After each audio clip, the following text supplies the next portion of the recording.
Hello बच्चों, मैं आपका विज्ञान शिक्षक कमलेंद्र हूँ। आज हम लोग कक्षा 10 विज्ञान के अध्याय 11 मानव नेत्र तथा रंग बिरंगा संसार के अंतर्गत मानव नेत्र की संरचना के बारे में जानकारी प्राप्त करेंगे।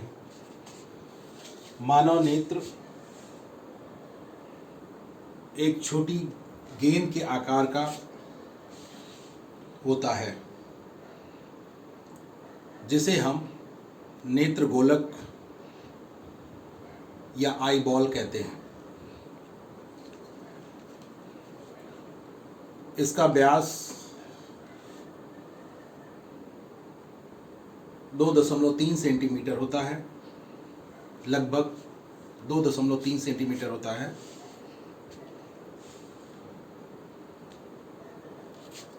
आपके सामने मानव नेत्र के अनुप्रस्थ परिच्छेद या ट्रांसवर्स या क्रॉस सेक्शन का चित्र आपके सामने है। यहाँ पर आपके मन में यह प्रश्न उठता होगा कि अनुप्रस्थ परिच्छेद का क्या अर्थ है। तो जैसा कि आप जानते हैं कि मानव नेत्र एक छोटी गेंद के आकार का होता है। यदि हम इसे माने कि यह मानव नेत्र है या गेंद एक मानव नेत्र है का नेत्र गोलक है, इसका सामने वाला भाग आपके सामने है, उस स्थिति में इसकी लंबाई के लंबवत अगर हम इसे किसी समतल से काटें तो काटने के पश्चात इसके कटे हुए भाग को हम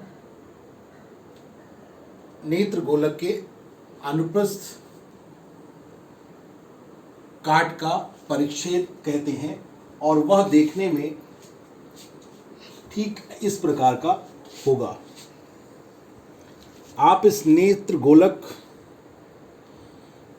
के सामने वाले भाग को देख रहे होंगे जो कि उभरा हुआ है और इस उभरे हुए भाग पर एक पारदर्शी झिल्ली होती है जिसे हम स्वच्छमंडल या कॉर्निया कहते हैं। कॉर्निया के पीछे यहाँ पर आप ऊपर और नीचे एक अपारदर्शी रंगीन झिल्ली देख रहे हैं। इसे हम परितारिका या आइरिस कहते हैं और इसके बीच में आइरिस या परितारिका के बीच में एक छोटा छिद्र होता है, गोल छिद्र होता है जिसे हम नेत्र तारा या पुतली या प्यूपिल कहते हैं। अगर हम मानव नेत्र को ठीक सामने से देखें तो हमें वह इस प्रकार का दिखाई देता है।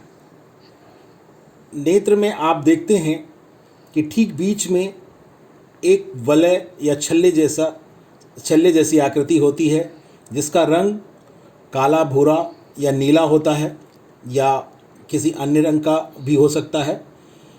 यह भाग परितारिका या आइरिस होता है और उसके ठीक बीच में एक छोटा सा गोल छिद्र होता है जिसे हम नेत्र तारा या पुतली या प्यूपिल कहते हैं। पुतली के ठीक पीछे ऊतकों से बना हुआ एक लेंस होता है, उत्तल लेंस होता है जिसे हम अभिनेत्र लेंस या क्रिस्टलीय लेंस कहते हैं। पिछले वीडियो में हमने इसके बारे में जानकारी प्राप्त की थी। इसका बाहर की तरफ जो पृष्ठ होता है, अभिनेत्र लेंस का जो बाहर की तरफ पृष्ठ होता है उसकी वक्रता कम होती है और अंदर की ओर जो पृष्ठ होता है उसकी वक्रता यानी घुमाव अधिक होता है।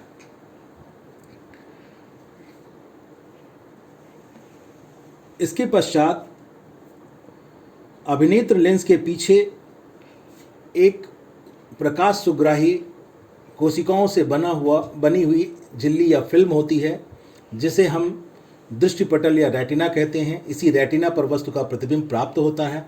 इसके बारे में हमने पिछले वीडियो में थोड़ी जानकारी प्राप्त की थी। इस रेटिना के जिस बिंदु या भाग या बिंदु पर हमें सुस्पष्ट या स्पष्टतम प्रतिबिंब प्राप्त होता है, उस भाग या बिंदु को हम पीत बिंदु या येलो पॉइंट कहते हैं। इस रेटिना के एक भाग या बिंदु से होकर प्रकाश सिराएं या दृक् तंत्रिकाएं या ऑप्टिक नर्व्स मस्तिष्क को जाती हैं। इस भाग या बिंदु पर वस्तु का प्रतिबिंब नहीं बनता है या स्पष्ट नहीं बनता है। रेटिना के इस भाग या बिंदु को हम अंध बिंदु या ब्लाइंड स्पॉट कहते हैं। आप जानते हैं, आप यहाँ पर देख रहे होंगे कि रेटिना के पीछे एक काले और गहरे रंग की झिल्ली होती है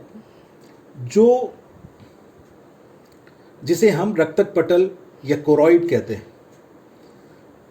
और रक्तक पटल नेत्रगोलक के सबसे बाहरी सतह पर एक अपारदर्शी श्वेत रंग की और दृढ़ परत होती है, या जिसे हम दृढ़ पटल या स्लेरोटिक या स्लेरा कहते हैं। यह नेत्रगोलक की सुरक्षात्मक परत होती है, अर्थात नेत्रगोलक की सुरक्षा यही परत करती है, जिसे हम दृढ़ पटल कहते हैं। कॉर्निया और अभिनेत्र लेंस के बीच में एक पारदर्शी जलीय द्रव भरा होता है, जिसे हम जलीय द्रव या नेत्रोद कहते हैं। अभिनेत्र लेंस और रेटिना के बीच में भी एक पारदर्शी द्रव भरा होता है, जिसे हम, जो देखने में कांच की तरह का पारदर्शी होता है, इसीलिए इसे हम कांचाभ द्रव या विट्रियस ह्यूमर कहते हैं। अभिनेत्र लेंस जिन मांसपेशियों के द्वारा लटका हुआ होता है, उन्हें हम पक्षमाभी पेशियां या सिलेरी मसल्स कहते हैं। इस प्रकार आपने मानव नेत्र की संरचना के अंतर्गत जो उसके आंतरिक अंग या भाग होते हैं उसके बारे में जानकारी प्राप्त की। इस वीडियो में बस इतना ही। से इस अगले वीडियो में। धन्यवाद।